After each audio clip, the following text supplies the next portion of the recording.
سر جو یہ بل آج پاس ہوا ہے جس میں بتایا جا رہا ہے کہ 5 سال ہے بس نااہلی کی مدت، آپ کے خیال میں اب نواز شریف یا جہانگیر ترین اب ان کی نااہلی ختم تصور کی جاتی ہے اس بل کے پاس ہونے کے بعد؟ دیکھیں، مجھے یہ دونوں کی کیسز میں تھوڑا سا فرق ہے، تو دونوں میں مجھے تھوڑا سا تضاد نظر آ رہا ہے۔ شاید اس میں ایک ایشو آ سکتا ہے جہانگیر ترین صاحب کو، اور نیاز صاحب کو 2 ایشو آ سکتے ہیں۔ پہلی بات تو یہ ہے کہ جو بھی آپ قانون پاس کرے، اس قانون کے ساتھ ساتھ میکسیمم آپ یہ کر سکتے ہیں کہ اس کا اطلاق کر دے کہ اس قانون کا اطلاق اس دن سے ہوگا جس دن سے قانون رائج عمل ہوا ہو۔ تو یہ جو قانون آیا ہوا ہے، ایکچولی نواز شریف کا کیس اس سے پہلے فیصلہ ہو چکا تھا، اور نواز شریف کی اس کا اطلاق ممکن نہیں ہے کیونکہ سپریم کورٹ نے اس کو ڈسکوالیفائی کر دیا تھا، اور اس کے بعد جو ڈیسیجن آیا تھا اس میں سپریم کورٹ نے یہ ہولڈ کر دیا تھا کہ جب تک آپ کے خلاف ایک ڈکلریشن کورٹ کی موجود ہے تب تک آپ کا ڈسکوالیفیکیشن ہوگا۔ تو ایک تو یہ بھی ایک لیگل ایشو ہے کہ اگر یہ قانون اپلیکیبل ہوگا تو یہ آج کے بعد اپلیکیبل ہوگا یا اس تاریخ کے بعد اپلیکیبل ہوگا۔ اچھا، دوسرے سر یہ بتا دیں 62(1)F کیا کہتا ہے؟ کیا یہ ڈائریکٹ ٹکراؤ ہے 62(1)F سے، اور کیا آئین میں ترمیم کے بغیر اس طرح کا کوئی بل پاس ہو سکتا ہے؟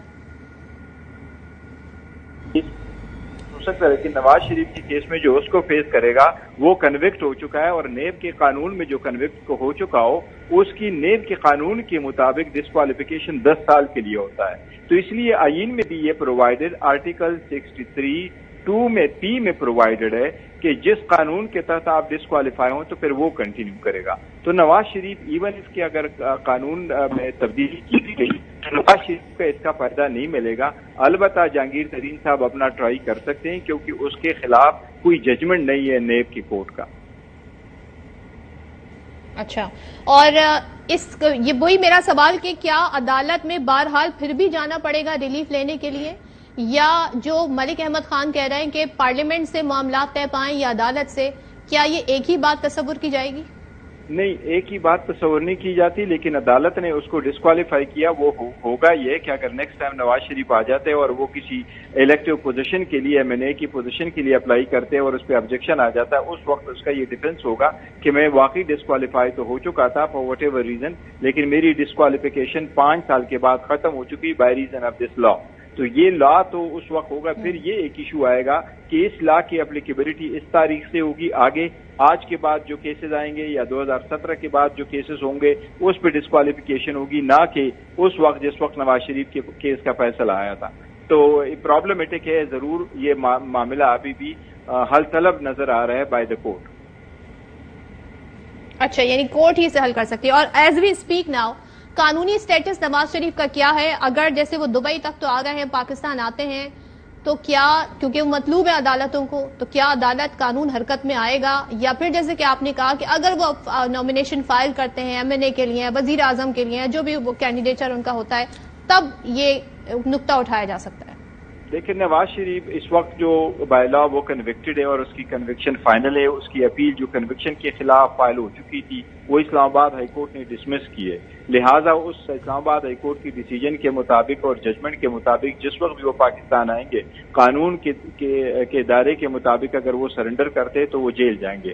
اس کے بعد وہ اس کی اپیل ریزوریکٹ کی جائے گی اور اس اپیل پہ بحث ہوگی اور پھر اس کا بیل ہوگا، اور یہ کہا جائے گا کہ آپ ابسکانڈ کر گئے تھے کہ نہیں، اور اس کے بعد ہائی کورٹ میرٹ پہ فیصلہ کر کے اس کی اپیل الاؤ یا ڈسمس کرے گی۔ اچھا، ون لاسٹ کوشچن، اب اس قانون کے بعد جو اب جو نااہل ہوں گے ان پہ یہ قانون پوری طرح اپلائی ہوتا ہے، وہ صرف 5 سال کے نااہل ہوں گے؟ کے بعد جو لوگوں کے خلاف کوئی ڈسکوالیفیکیشن کا کیس آ جاتا ہے، 62(1)F کا کیس اگر ہے ان پہ کہ آپ امین اور صادق نہیں تھے، تو ان پہ 5 سال کا قانون اپلیکیبل ہوگا۔ یہ بات صحیح،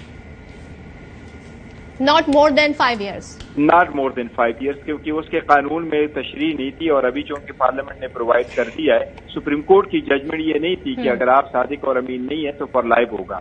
سپریم کورٹ کی ججمنٹ یہ تھی کہ اگر آپ کے خلاف ایک ججمنٹ آ چکی ہے تو جب تک وہ ججمنٹ آپ کے خلاف مینٹین کرے گی تب تک اس کا ٹائم اس وقت تک ہوگا جب تک وہ ججمنٹ آپ کے خلاف ہے۔ اب جب پارلیمان یہ کہتا ہے کہ اس کی مدت 5 سال ہوگی تو عدالت کا ڈیسیجن اس سے زیادہ نہیں ہو سکتا، لہذا صرف 5 سال ہوگا آج کے بعد جو لوگ اس کے زمرے میں آئیں گے۔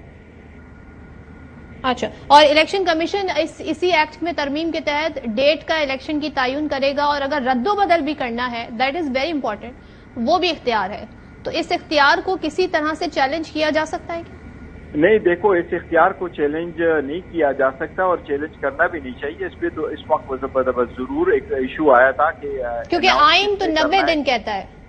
نہیں، آئین 90 دن کرتا ہے، وہ 90 دن کے مطابق ہی چلے گا. صرف یہ کہ ڈیٹ کون اناؤنس کرے گا ابھی الیکشن کمیشن کے پاس آیا. پہلے بھی اختیار ونس ان لائف ٹائم جو ہمارے پاکستان کے آئین کے مطابق بھی انہی کے پاس اختیار ہوا کرتا تھا. انڈیا میں بھی آج بھی الیکشن کمیشن کے پاس اختیار ہے، لیکن الیکشن کمیشن با اختیار اور انڈیپینڈنٹ ہونا چاہیے تاکہ وہ آئین اور قانون کے مطابق فیصلے کرے. اور موجودہ دور میں جو انہوں نے کہا تو الیکشن کمیشن تو یہ کہہ رہی تھی کہ الیکشن کمیشن کا کہنا یہ تھا کہ ہم الیکشن کر رہے ہیں، ہمارے پاس سیکیورٹی نہیں ہے اور پیسے نہیں ہیں. تو اس قسم کی اقدامات اگر گورنمنٹ آڑے آئی تھی. اور سر آخری سوال یہ کہ سپریم کورٹ نے جو فوجی عدالتوں کے ذریعے عام شہریوں کے ٹرائلز کا کیس ہے، اب ظاہر جو نیکسٹ ویک شروع ہو رہا ہے اس میں ٹرائل سماعت دوبارہ ہونی ہے، آج حکومت نے اسے چیلنج کر دیا جو 7 رکنی بینچ ہے. تو اب پہلے یہ والا معاملہ سیٹل ہوگا، اس کے بعد سویلینز کے ٹرائل والا معاملہ سیٹل ہوگا، ایسے ہی آگے بڑھے گی قانونی کارروائی؟ میں سمجھتا ہوں موجودہ حکومت کوئی بینچ کو نہیں مانتی. ان کا کہنا پہلے یہ تھا کہ جی ہمیں فل کورٹ دے دے، لیکن فل کورٹ کی پھر ان کی تشریح یہی ہوتی ہے کہ سارے ججز بیٹھے مائنس وہ جج جو ہم نہیں چاہتے کہ یہ بینچ پہ بیٹھے. تو جب یہ بینچ بنا 7 ممبر کا تو منصور علی شاہ صاحب، جسٹس منصور علی شاہ صاحب نے پوچھا کہ کیا اس بینچ پہ آپ کو اعتراض ہے؟ اٹارنی جنرل صاحب جو قانون اور آئین کے مطابق فیڈریشن کو ریپرزینٹ کرتا ہے اور گورنمنٹ کی طرف سے سارا جواب اور آنسر کر رہے تھے، انہوں نے کہا کہ مجھے اس بینچ پہ اعتراض نہیں ہے. تو اب جب کل ڈیسیجن آنے لگے ہیں تو یہ کہہ رہے کہ ہمیں اس پہ اعتراض ہے. ان کو مرضی کا فیصلہ چاہیے، ان کو کوئی ایسا فیصلہ نہیں چاہیے جو سپریم کورٹ کا ہو.